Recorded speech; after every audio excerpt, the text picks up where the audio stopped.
Hello friends, how are you all? And I have once again with my next topic. Let's start our discussion, and our today's topic of discussion is a poem from Indian English literature, Genealogy by Sujata Bhatt. Indian English literature से ये poem ली गई है, Genealogy. What is genealogy? थोड़ा सा title को explain कर लें. Genealogy is actually the study of knowing about our ancestors, to have a complete information about our ancestral descent. Urdu में बात करें तो हमारे आबाओ अजदाद, हमारे पूर्वजों के बारे में मालूमात इकट्ठी करने, पूर्वजों के बारे में जानने, इस चीज़ के बारे में मुताला करने को हम कहते हैं जीनियोलॉजी. तो ये हो गया टाइटल पोइम का. थोड़ा सा ऑथर के बारे में देख लेते हैं, देन मूव करते हैं हमारी समरी और एनालिसिस के बारे में.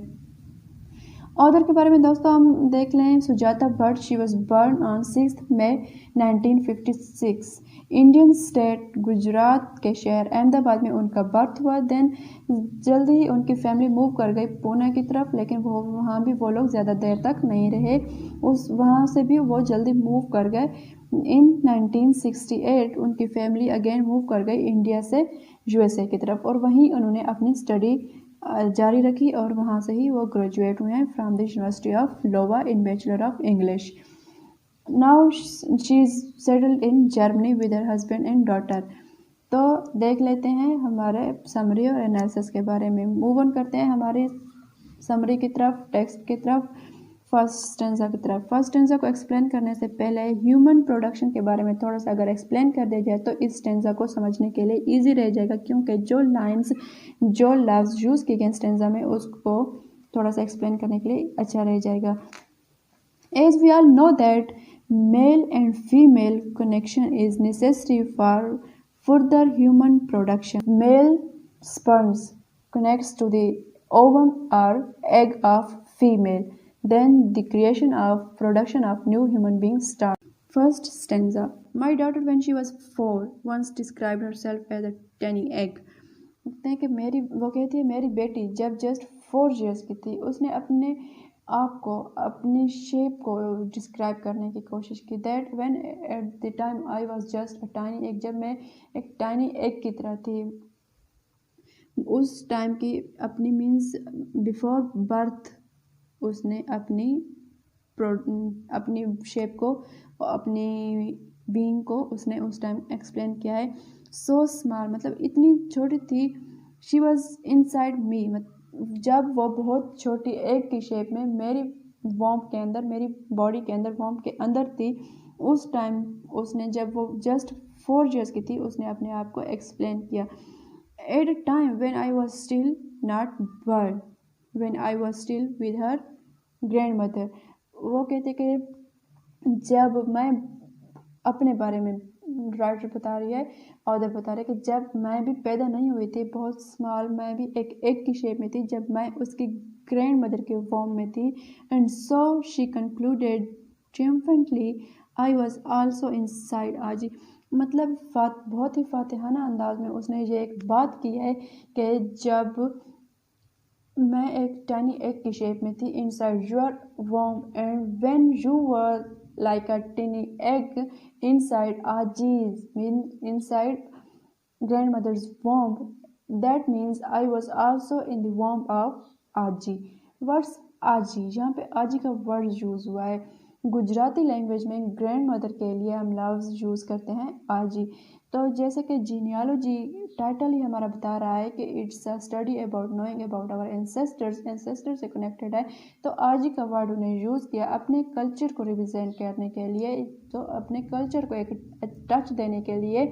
स्पिरिचुअलिटी है, मतलब एक अच्छा टच उन्होंने अपने कल्चर को देने के लिए इस वर्ड को यूज़ किया है आजी instead of using the word grand mother. Gujarati language का, इंडिया में ये गुजराती लैंग्वेज में ये वर्ड यूज़ किया जाता है आजी for grand mother. She never used grand mother, rather she use the word आजी. तो ओवरऑल इसकी एक्सप्लेनेशन यही होगी कि वो छोटी सी बच्ची, 4 साल की बच्ची अपने शेप को एक्सप्लेन कर रही है. ये हो गया हमारा फर्स्ट स्टेंजा. मूव ऑन करते हैं नेक्स्ट की तरफ. When she showed me her newest painting, she said, at night the sun is black. वो कहते हैं कि बहुत ही उसने अपनी बेटी की क्रिएटिविटी को एक्सप्लेन किया है. कि किस तरह वो एक इतनी सी एज में उसमें इतनी क्रिएटिविटी है, उसमें इतनी इंटेलिजेंस है कि वो अपनी न्यूएस्ट मेड बिल्कुल नई बनाई हुई अपनी वो पेंटिंग मुझे शो करती है, जिसमें उसने सन को भी रिप्रेजेंट किया है। क्योंकि हम जब भी देखते हैं कि नाइट टाइम की पेंटिंग्स में सन को रिप्रेजेंट नहीं किया जाता, सन को बिल्कुल मीन्स इनविजिबल रखा जाता है, उसको कोई भी प्रेजेंटेशन नहीं दी जाती है। लेकिन उस छोटी बच्ची ने वो कहती है कि अपनी पेंटिंग जब मुझे शो की, मुझे ये चीज़ उसकी क्रिएटिविटी लगी, एक अच्छी चीज़ लगी जब उसने सन को भी एक प्लेस दी, नाइट टाइम व्यू में उसको भी प्रेजेंट किया। At night the sun is black and the moon turns yellow. Look, that's how I painted it. This is the sky at night. So the sun is also black. उसने चांद को तो yellow का है और सूरज को भी एक रिप्रेजेंटेशन दिया है कि कैसे इस टाइम नाइट टाइम में सूरज एक ब्लैक स्पॉट की तरह नज़र आता है। स्पेशली पेंटर्स वगैरह नाइट टाइम व्यू में हम देखते हैं तो सूरज इनविजिबल चीज़ है। लेकिन उस बच्ची ने इतनी कम एज में अपनी क्रिएटिविटी दिखाई है, उसने दिखाया है कि उसने उसको भी प्रेजेंस दिए, उसको भी जगह दी, उस चीज़ को बिल्कुल नेगलेक्ट नहीं किया, उसको एक ब्लैक स्पॉट की तरह उसने एक जगह दी है। Let's move forward to the next. What are the angels doing at night? It's not bad to die because you can become an angel and you can fly. Feminist हैं writer जो हैं वो एक फेमिनिस्ट फिगर हैं, सुजाता भट्ट एक feminist figure हैं। तो यहाँ इन लाइंस में हमें उनकी फेमिनिज्म फेमिनिस्टिक व्यू भी थोड़ा सा नज़र आता है। जैसे कि वो कहती हैं हिंदुइज्म में एक ऐसा बिलीफ है, मिथ कह लें, it's a belief in only in Hinduism. तो हिंदुइज्म बिलीफ के मुताबिक जब कोई नेकी करने वाला एक बहुत ही अच्छा काइंड पर्सन जब उसकी डेथ होती है तो after death she becomes a star, वो स्टार बन जाता है। और स्टार को उन्होंने एंजल्स से रिप्रेजेंट किया है, सिंबलिज्म एक चूज़ की गई इसमें। They symbolizes the stars means angel से सिंबलाइज किया है उन स्टार्स को। वो after their death they become angels और स्टार के शेप में वो हमें नज़र आ रहे होते हैं। They start blinking and flying in the sky.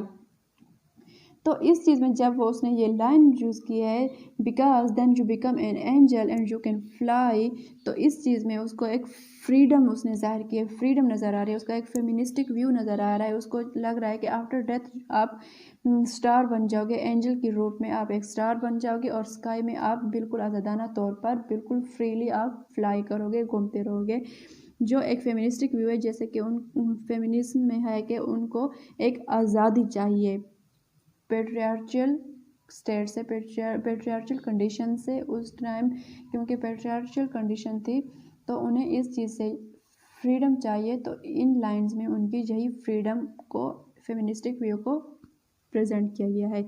हम अच्छे वाज़े तौर पर उनका फेमिनिस्टिक व्यू इसमें देख सकते हैं। I will be happy to be an angel.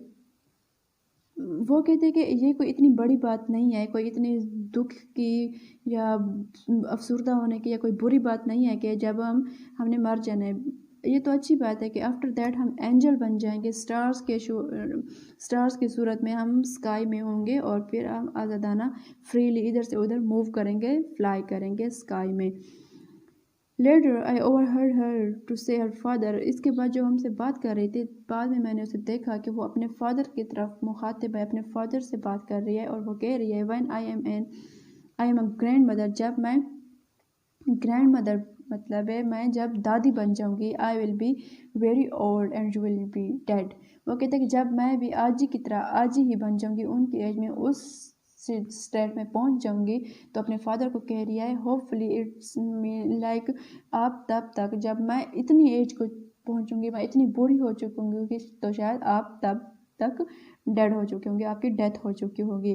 But I hope you have learn to fly by that time. लेकिन मैं उम्मीद करती हूँ कि उस टाइम तक आपने मतलब फ्लाई करना सीख लिया होगा, क्योंकि वो कहती है कि after death you will become an angel and then she symbolizes them with stars.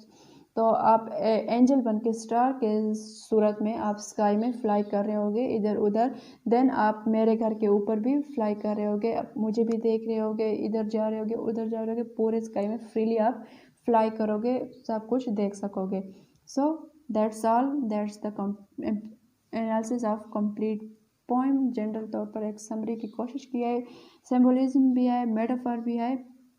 Summary में उसने स्टार्स को, एंजल्स को जैसे स्टार से सिंबलाइज किया है, मेटाफर का वर्ड यूज किया है, यूज द वर्ड आजी angel. So that's the complete poem. I hope I did well, आपको अच्छे से समझ आ गई होगी। Best of luck, remember mutual prayers. Allah Hafiz.